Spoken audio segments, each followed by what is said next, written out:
Welcome. We'll get started shortly.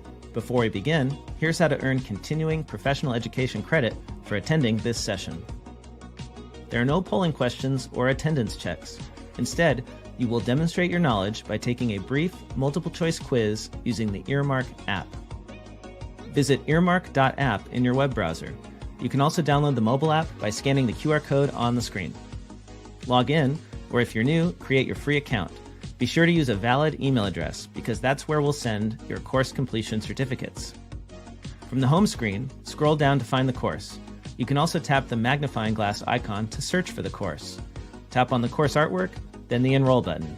On the Course tab, you'll find the recording and quiz questions. Complete the quiz to earn your CPE certificate. It takes us a few days to create the course on the app, so if you are attending this session live, please wait a few days. We'll email you a link to the course when it is ready. If you have questions or need help, email us at support@earmarkcpe.com. And now, on to the event. Hello, everyone. I'm Zach from Earmark, and thanks for joining us today or watching this on demand. And welcome to ERP Data Migration Strategies for CFOs and Controllers. I'm going to hand it off over to your instructor right now, Paul Giese. Paul, please take it away.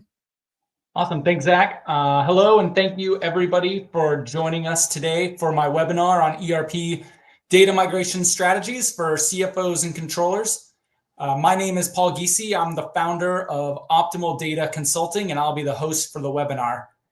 Before we start, if you would like to earn CPE credit for listening, please visit earmarkcpe.com. You can download the app and take the short quiz, and then you'll get your CPE certificate sent to you. Earmark makes continuing education easy, and I highly encourage you to check out the app. Okay, so let's move on to today's agenda. So today I'm going to start by discussing data migration misconceptions and challenges.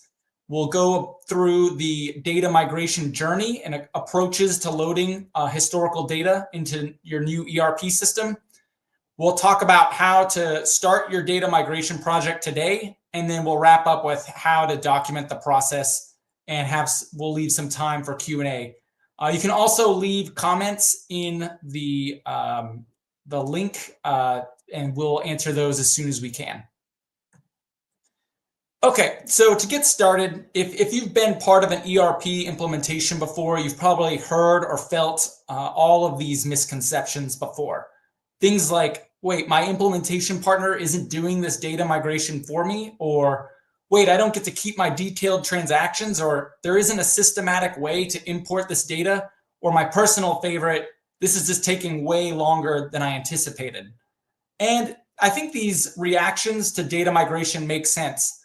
You know, how frequently does an accounting user complete an ERP migration in their career? I mean, it's probably every 5 years at best.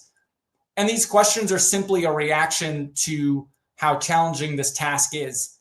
And the task is so challenging that in Anderson Frank's 2021 NetSuite Career Guide, 40% of respondents said that they faced a delayed go-live during their implementation.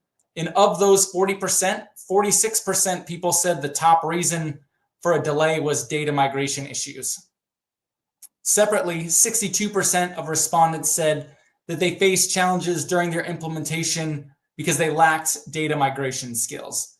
So the numbers back up that this is challenging, and I know these figures are related specifically to NetSuite, but my guess is that these are system agnostic, whether you're implementing Sage Intacct, Acumatica, or any other ERP system.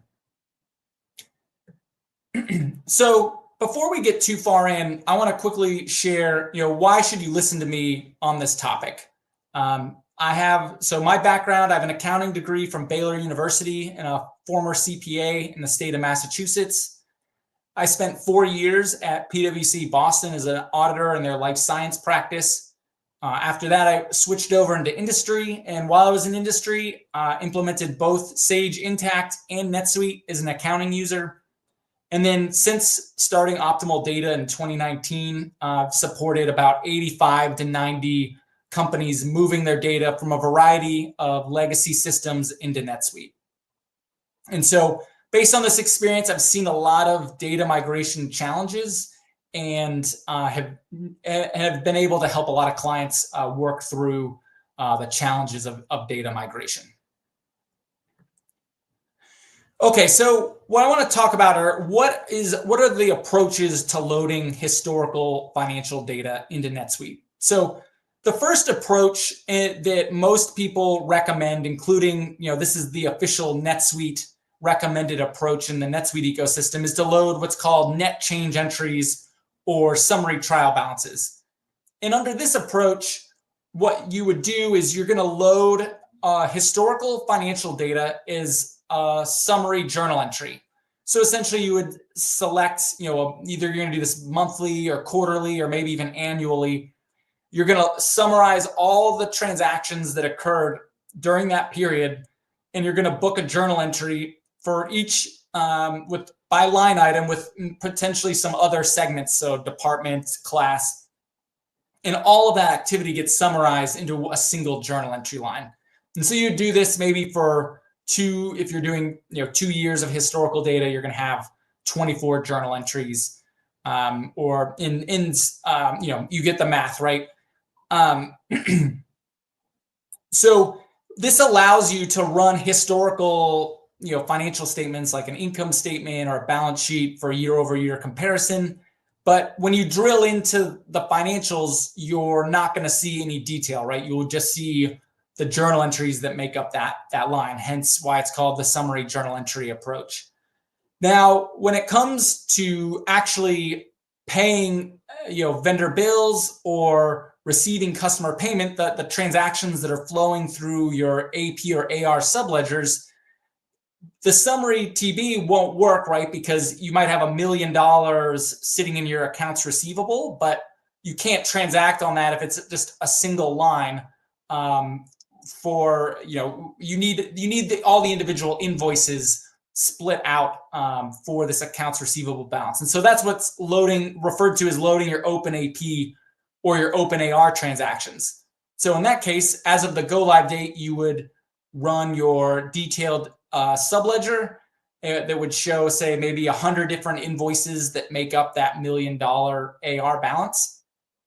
And then you would load that into the new ERP, and you would use a suspense account. So that would be this light green or light blue box here on my T accounts here, where now once you've successfully loaded that $1 million AR, now you've doubled AR because you had the $1 million from the journal entries.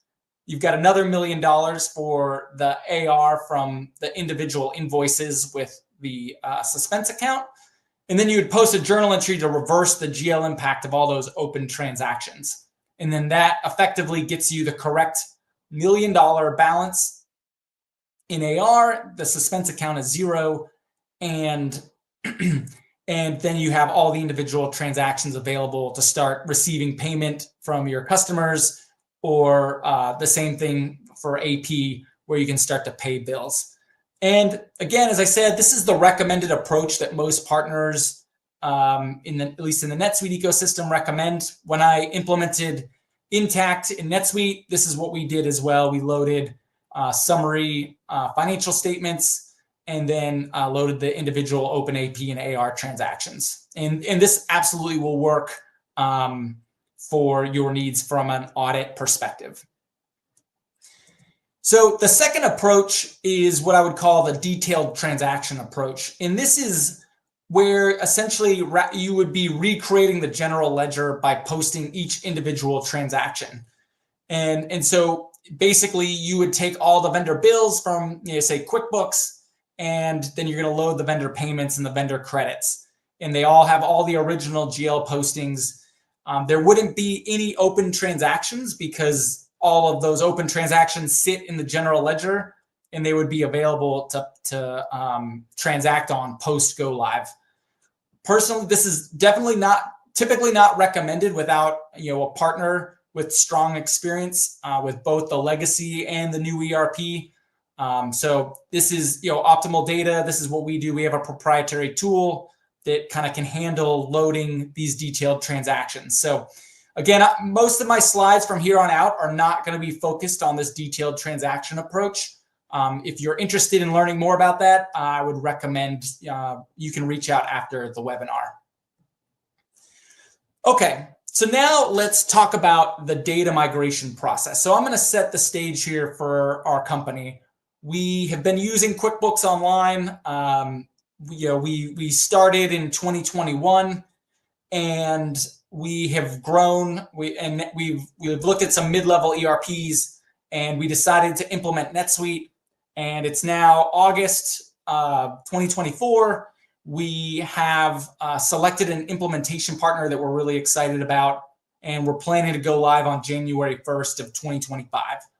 And so we just had our kickoff meeting here in August. So what's next from a data migration perspective? So the first thing is we're going to need to load our master records. And so when I say master records, I'm really referring to two types of data that needs to go into your new ERP system. The first is what I'd call segment data, which is going to be your chart of accounts, departments, classes, locations, items. And then you also would have relationship data. So that's going to be your vendors, your customers, and your employees.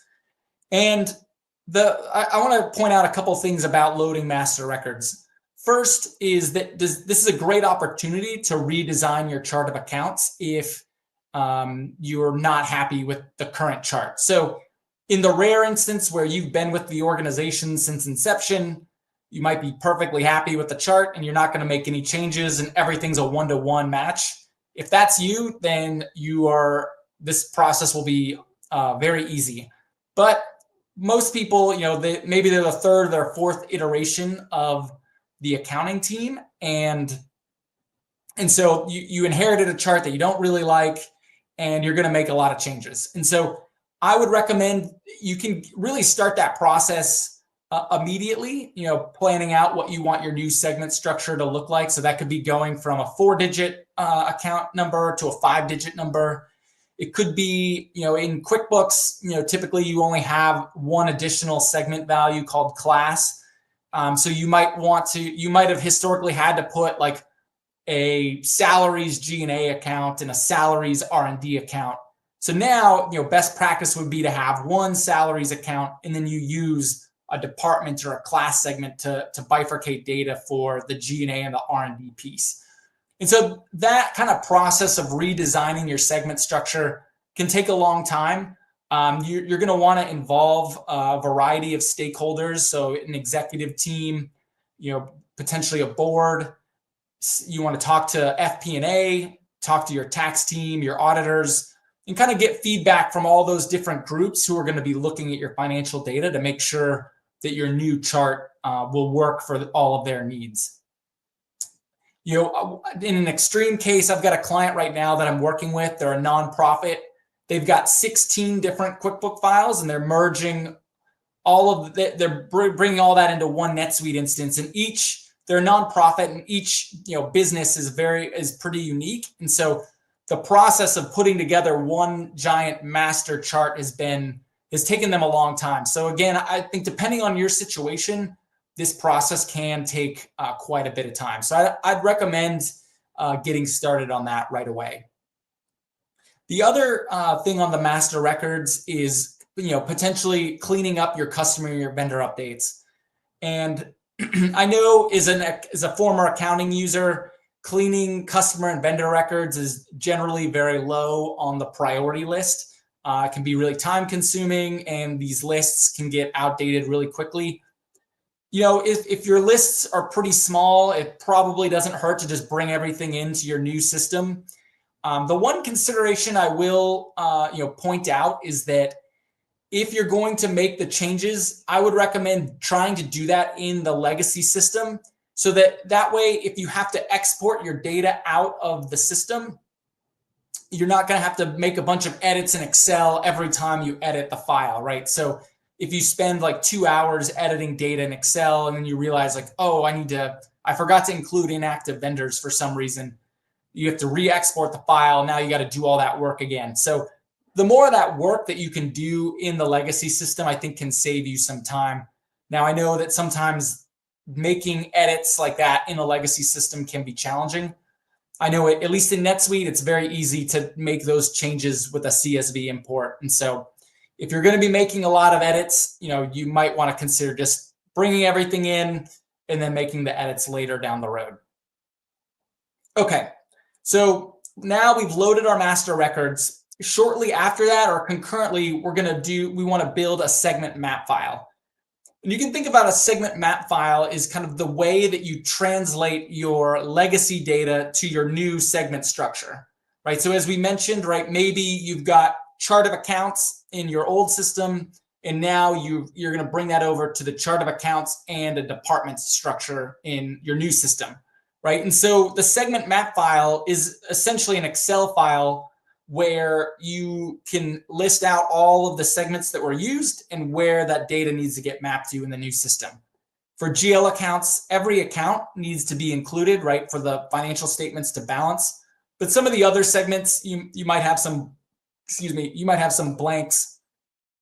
So this is, in my opinion, this is really where most of the judgment is in the data migration process. And so you want to spend the time making sure that your segment map file is correct and that you're checking to make sure you're not mapping a balance sheet account to the P&L or vice versa, so that everything flows correctly when you load those historical financial statements.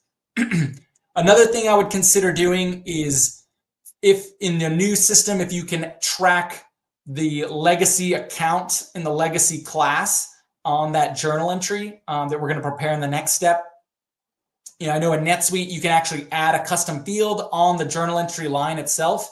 So that way you always know that, account 1000 cash in QuickBooks was mapped to account 10100 Chase checking, right? And so you kind of always have that data in the new system so that you can kind of make sure like, hey, we know where these balances came from.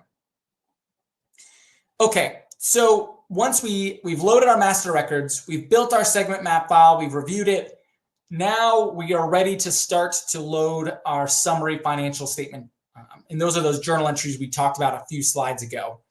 And when you're doing this, the first thing is you need to select the period that you want to do to load the first batch of data, right? So we're still kind of using our legacy system because we're not ready to go live. So we're obviously changing the books, right? And so we want to pick a period though where the numbers aren't changing. So this could be maybe the last fiscal year where we filed our taxes, or maybe we've got our audit done, or depending on how tight your close is, maybe you might do like a quarterly close. But you definitely want to make sure that it's a period where the numbers won't be moving at all. And so the benefit of this, right, is that if we're going to load our 22 and 23 and 24 summary financial statements by month, if we load everything through 6/30/2024 now, we're taking care of 30 of the 36 months now, while we don't have the pressure of the go live date. The other benefit is that whoever is responsible for preparing these journal entries kind of goes through the motions of, okay, what report do I need to pull out of the legacy system? How do I need to manipulate the Excel files to get them into a format that I can upload them back into the new system? And how do I validate that everything worked correctly? Those motions, can take a long time if you've never done this before. And so you want to spend the time now while you kind of have, while you don't have that pressure to go live, go ahead and take care of that today. And then, the other benefit is once you're doing your training with your implementation partner, if there's a task that says, hey, like, how do we run a P&L by department? You can run that P&L by department and you'd actually see your data in the system. And it's a little bit more user-friendly than if you just have a bunch of random test data that is meaningless. Okay, so once you've kind of taken care of that task, then we're really kind of waiting until we get close to our go live date. So once we get about 5 days, I'd say a week before the go live date, we're going to want to go through a refresh of our master records. And right, the reason is, right, we loaded those initial master records back in August, and now it's late December. We've added new customers, we've added new vendors, maybe we added a couple new GL accounts. And so we're going to want to add those into our new system, add them to our map file. Now there's two trains of thoughts around kind of loading customers and vendors. You can either delete all of the customers and the vendors that you loaded kind of in that initial batch, and then reload them. And then the benefit of this approach is that any changes that were made to those records during kind of that from August to December in the legacy system, those won't be reflected unless you updated them in both systems, right? So by deleting them out of the new system and reloading them, you guarantee that all your data is kind of fresh and it's accurate. Now that can also be a lot of work, and depending on how many changes you might have had to your vendor or your customer records, or how long your implementation is. I mean, if you're on a 3-month implementation, you might not need to delete all those records. But if your implementation has taken 18 months, hey, maybe you might want to delete those records and reload them because it's a lot more potential time for changes to happen. The other approach would be to just load the incremental new customers and then the new vendors. And I know in QuickBooks Online, there is on the contact list, on the vendor contact list and the customer contact list, the date created and the date modified field is available for you to query on. So if you wanted to try to kind of identify, hey, which records changed, you could do that. But it's really up to you to decide which process you think is easier, of whether you kind of do the delete and reload, or just kind of do the incremental upload. But then, once you've kind of loaded you've refreshed those master records and you've updated the segment map file, then we're good to go. And the other point is you're going to want to do this as close to the go live date as possible, because you obviously don't want to have to do it a third time. Okay, so now we're at our go live date and we are ready to do our final cutover from our legacy system into NetSuite. And so I want to talk through what I would call a hard cutover approach versus a soft cutover. A hard cutover approach is where essentially you say, hey, we're going to stop entering transactions on end of day Thursday in QuickBooks. And after that point, we're never entering anything in QuickBooks again. Everything going forward goes into NetSuite. And so you do the hard cutover on a Thursday, you load all the data you need to load on Friday, you have a little bit of buffer for the weekend in case you need it, and then Monday, you're off and running in NetSuite live, you're transacting as you need to. So that's what I would call a hard cutover. I like this approach because it's a clean cutoff. There's no judgment of where does a transaction go. As soon as you're live in NetSuite, you can do everything. The other option would be what I call a soft cutover. And this would be where you would close the last period in the legacy system. So in our example, we're going live on 1/1/25. So we would want to close December 2024 in QuickBooks. And obviously, as accountants, we all know, right? You don't close the books on the 31st, right? You close the books, maybe you're closing AR on day 3, you're closing AP on day 5, and then the financials get closed on day 10 or something like that. And so the way the soft cutover would work is you would continue to close in the old system. Anything for 2025 goes into the new system. And as you close AR on day 3, once AR is closed, you pull the detailed AR aging out of the old system, transform the data, load it into NetSuite, and then you can transact on the AR from that point forward, right? The downside to the soft cutover is that there's potential reconciliation issues if something gets posted in one system that should have been in the other. The other downside is you can't, pay any vendor bills until you load that open AP in the new system. You can't receive payment on invoices until the AR has been loaded in the new system. So there can be some delays depending on how quickly your close goes.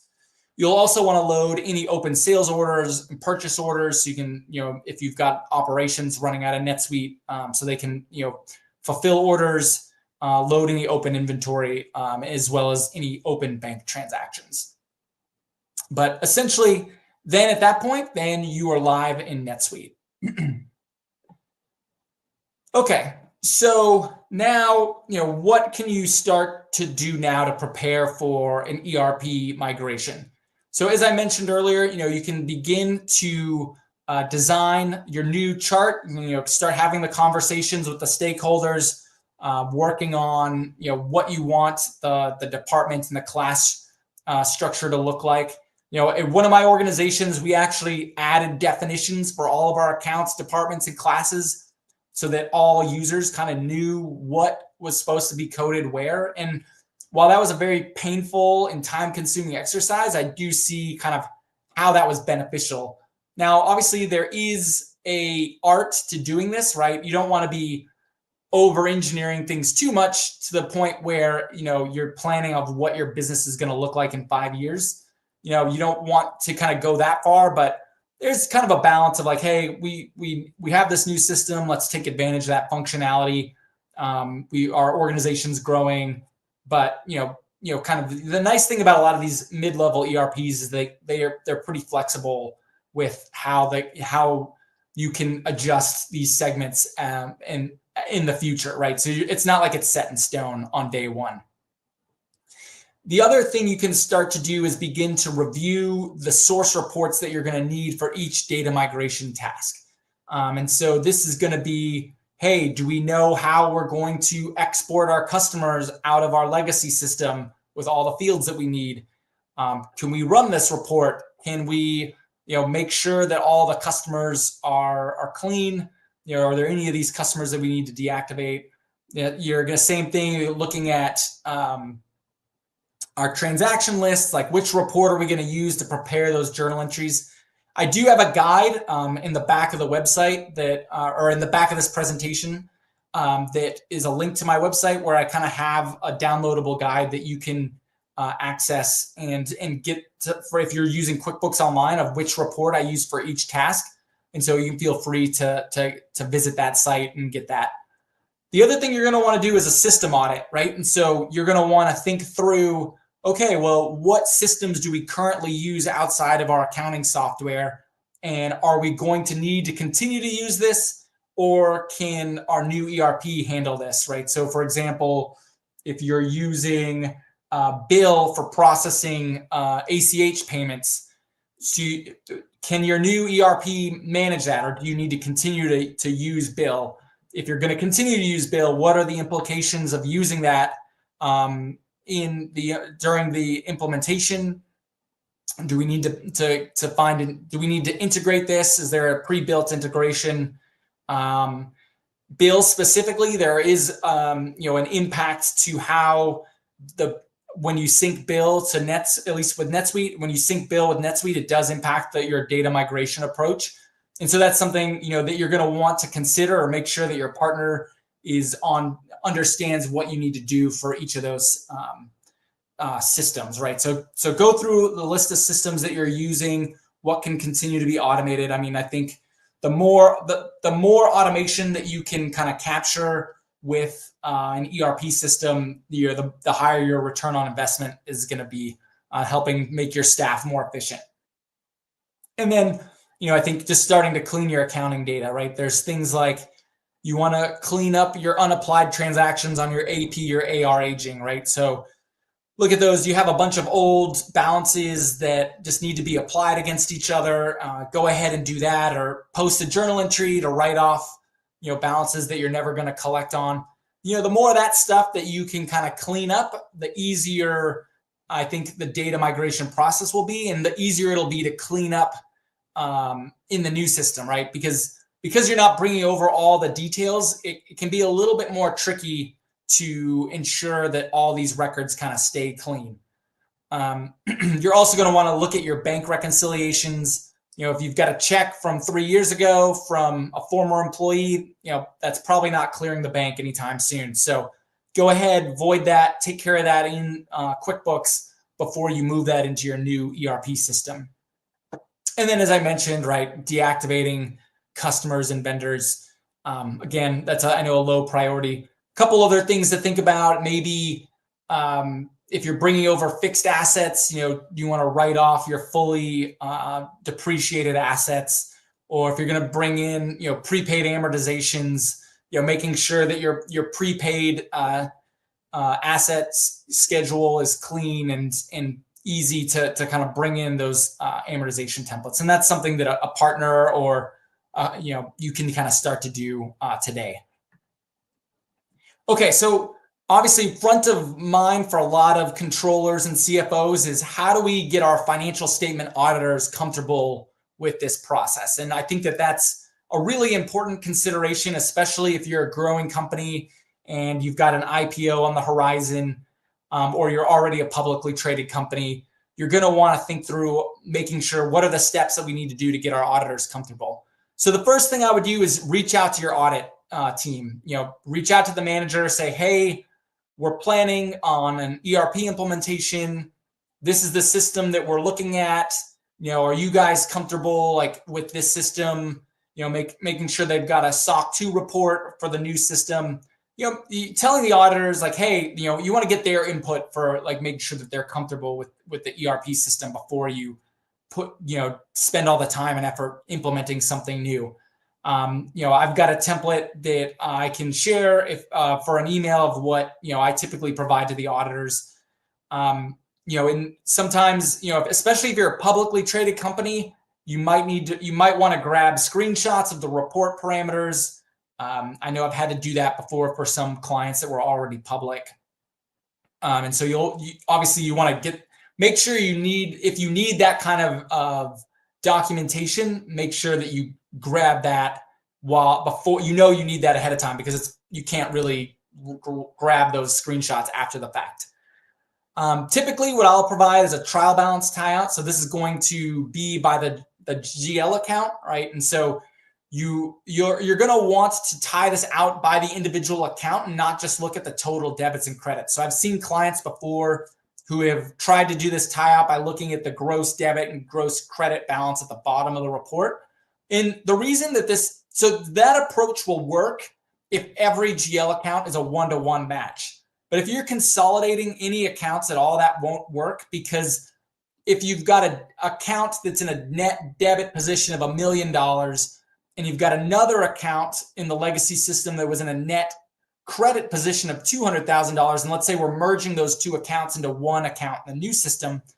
In the new system on the trial balance, it's going to show a net debit of $800,000. So the trial balance grosses up the balances, and so that won't work from a tie-out perspective.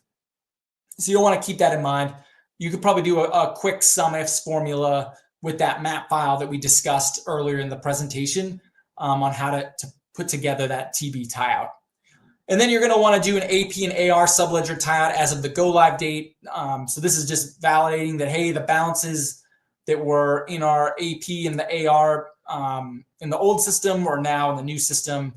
That, again, probably use a quick sum-ifs. In general, vendor and customer names tend to be more of a one-to-one match. But if you're consolidating your customers and your vendors, like say you've got a Fisher Scientific LLC, Fisher Scientific Inc., Fisher Scientific Asheville, and you merged all three of those into one Fisher Scientific entity, then obviously you would need to kind of, the tie-out's going to be a little bit more complicated.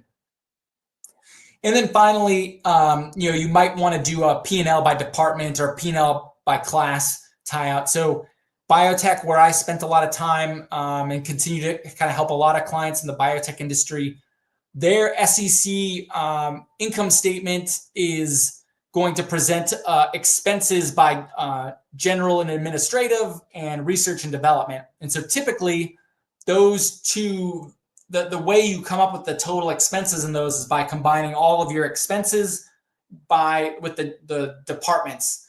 And so if you're bringing over the department data in those historical financial statements, you'll want to do a tie-out of that as well to make sure that, hey, when we run a P&L by department, especially if we're using that for our financial statements, that it ties out to last year's financial statements. Otherwise, you probably did something wrong and you need to review that. Okay. And then finally, what's the best time of year to start? So a lot of people I talk to are like, well, we want to do January 1st because we want all of the old data in the old system for the previous year, and the new system will have all of the new data.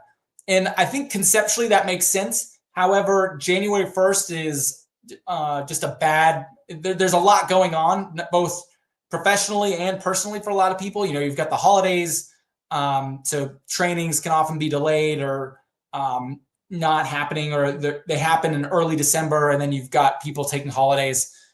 Then in January, you're running with the year-end close. You've got payroll, 1099s, all that good stuff. So I actually advise people stay away from January 1st if you can, even though I know, with keeping all the data in one system and then the other that makes sense in theory. I just don't think the benefits of that really outweigh the cost and the effort to make that happen.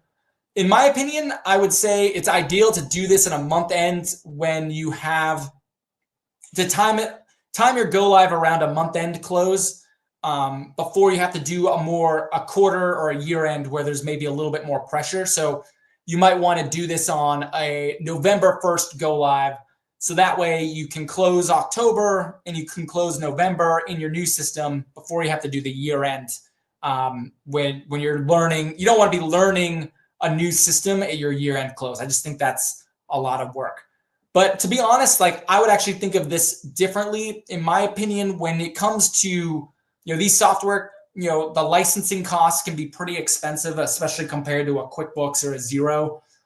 So I would actually recommend trying to time your decision around identifying, once you've said, hey, if we're going to go with NetSuite, which is owned by Oracle, if you time your negotiations around their quarter end or their fiscal year end, you get a little bit more power on the negotiating the licensing. And so that can really result in some nice benefits from a cost perspective on the total project. And I'm more than happy to share a little bit more insight on that if you want to reach out to kind of how you can potentially kind of negotiate a little bit on the licensing. Okay, so with that, thank you for joining. Here's my contact information. I'm pretty active on LinkedIn. You can also email me or visit my website. I've got my phone number. So yeah, I would love to kind of open it up now to any questions.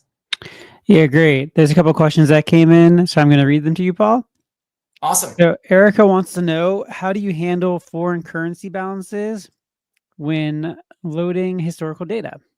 Yeah, that's a great question. So foreign currencies, so when you're loading the historical financial statements, you're going to want to load those in the reporting currency of the subsidiary that you're loading the data in. Because that way, the legacy system, might be in US dollars. You're obviously, like in QuickBooks, you might have dollars. The financial statements will be in US dollars, but you might be transacting in euros. Everything you're going to want to be in US dollars, assuming that you're reporting on that.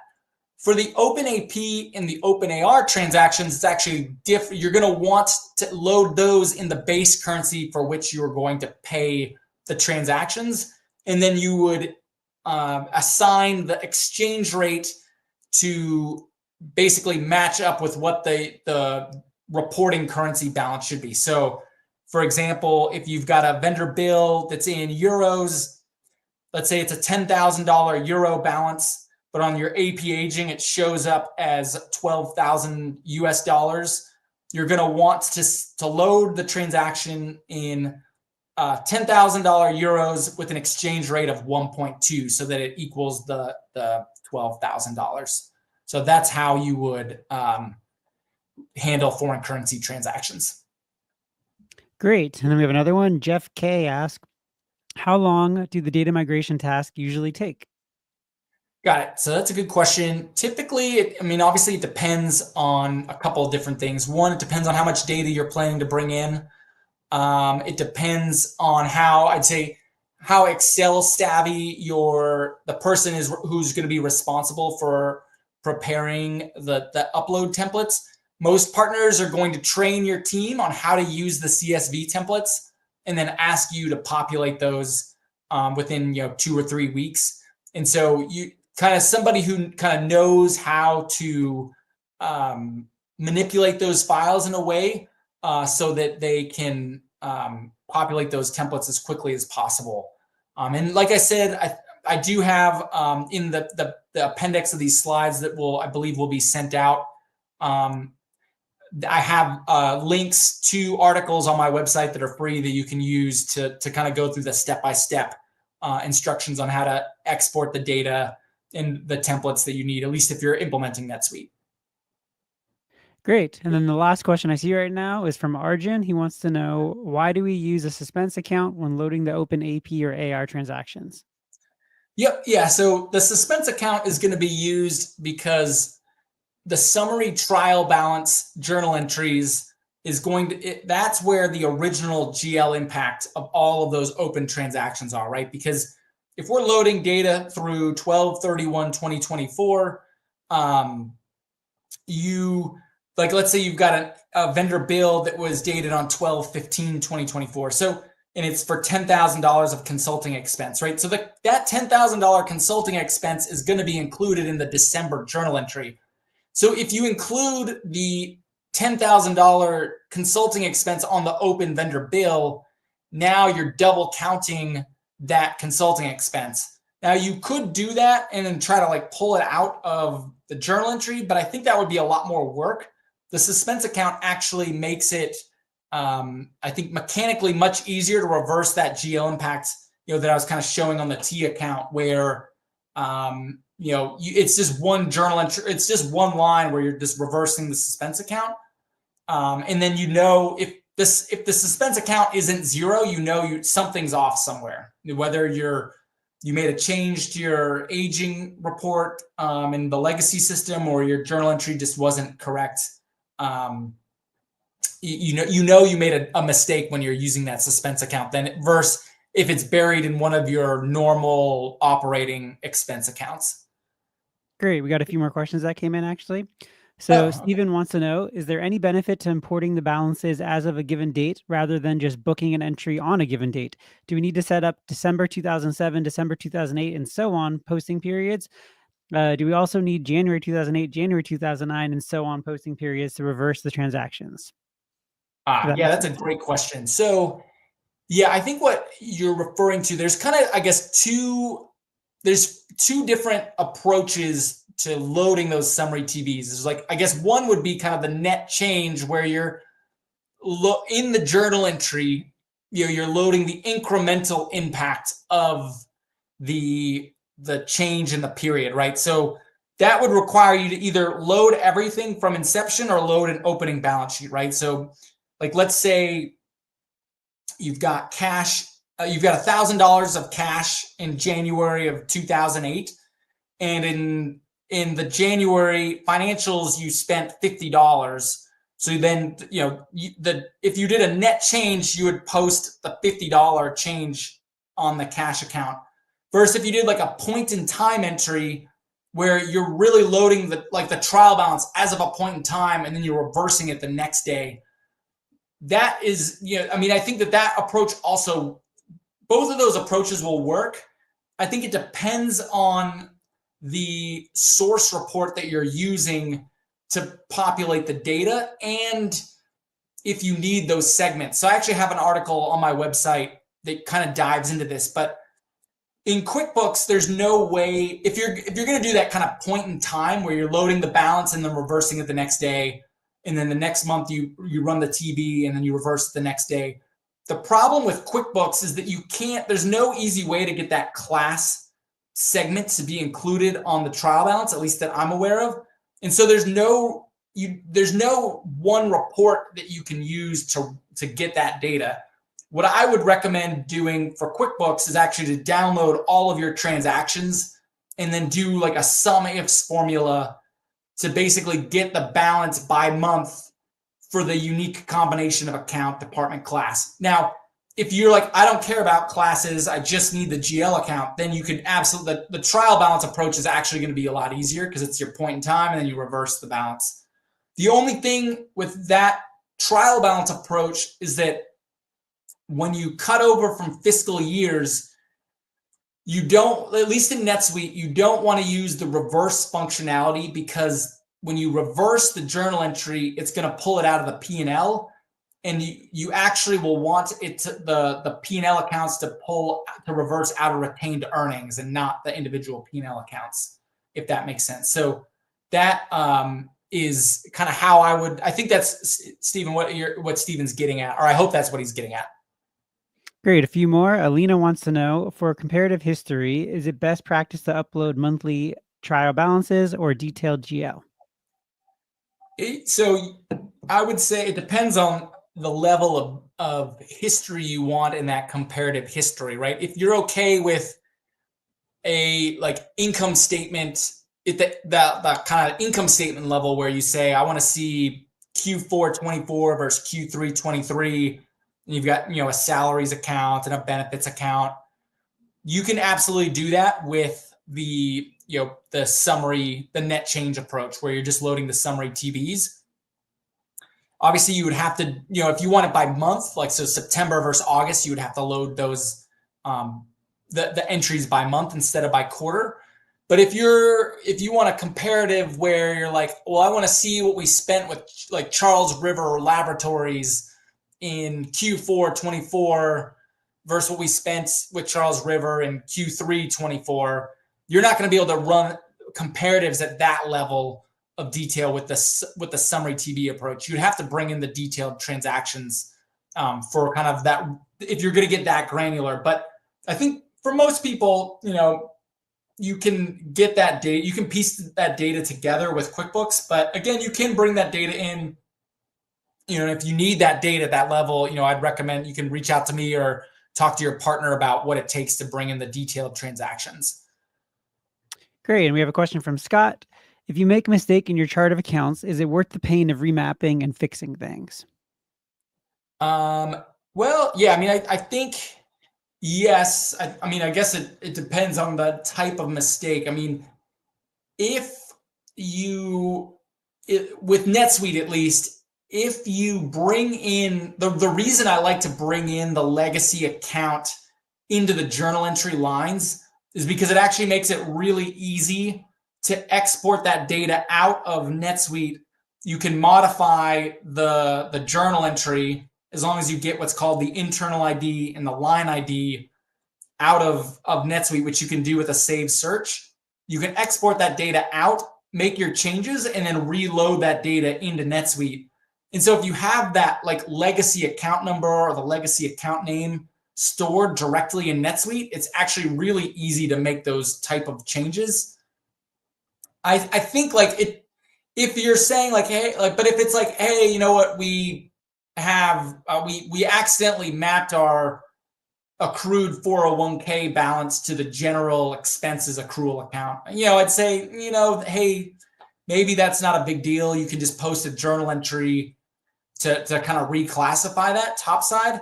But I'd say if you made a mistake where, we mapped, I'm trying to think, we accidentally mapped our bonus expense to the bonus accrual account, and you got a P&L versus balance sheet issue, that's going to throw off your retained earnings. And so in that scenario, you definitely are going to want to go back and fix it. But I think if you that's where kind of making sure that you check that map file. But I've done this enough. I know clients check it, and then obviously mistakes get made. And at least in NetSuite, it is fairly forgiving to make those updates if you made a mistake on the mapping. Great. Well, thank you, Paul, and thank you to everyone who's watching this live. For anyone who's here live, here's a quick reminder on how to earn your CPE for attending today's webinar. Today's event has ended. To earn CPE, go to earmark.app or scan the QR code on the screen. Then log in or create your free account.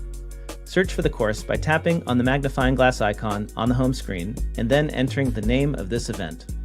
It takes a few days to make the course, so if you're attending this event live, keep an eye out for an email letting you know when the course is available.